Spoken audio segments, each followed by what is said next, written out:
懲教工業 CSI 植根香港，融入生活日常。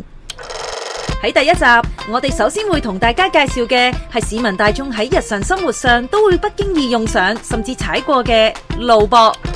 從80年代開始，懲教署工業組根據路政署嘅標準設計圖，生產出各類型嘅路壆，從較小型嘅單車壆，以至較大型嘅馬路壆，包括用於高速公路同鄉村道路，以及分隔馬路同行人路。幾乎喺街上見到嘅各類型路壆都屬於懲教出品。每件重量超過70公斤嘅路壆，由上料、攪拌、入模、凝固、拆模、浸水、灑水護養、包裝、出貨，整個生產過程更加牽涉到唔同大型嘅機械操作。一個個看似冷冰冰嘅路壆，其實每個工序都充滿住好多心機同汗水㗎。喺大欖懲教所預製混凝土工場教導在囚人士製造路壆嘅工藝教導員李文傑分享，其實路壆嘅生產工序一啲都唔簡單。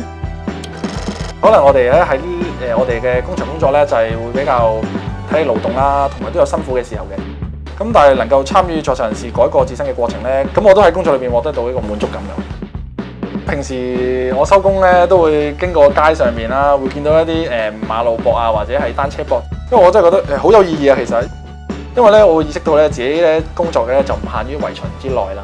咁亦都同時可以咧教導在囚人士佢哋相關嘅工作手藝啦，亦都喺在囚呢個時間咧就可以對外間嘅社會咧作出一個實質嘅貢獻。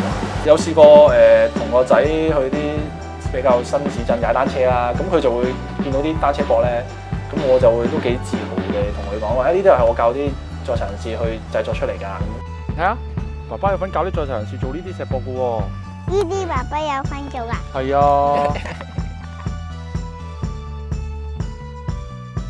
路壆呢啲大型道路設施，大家就難以搬翻屋企收藏。不過喺我哋嘅精心製造慈善網上平台上面，就有好多迷你道路設施同相關嘅工業精品售賣。一件產品，多重意義，仲唔快啲帶佢哋翻屋企？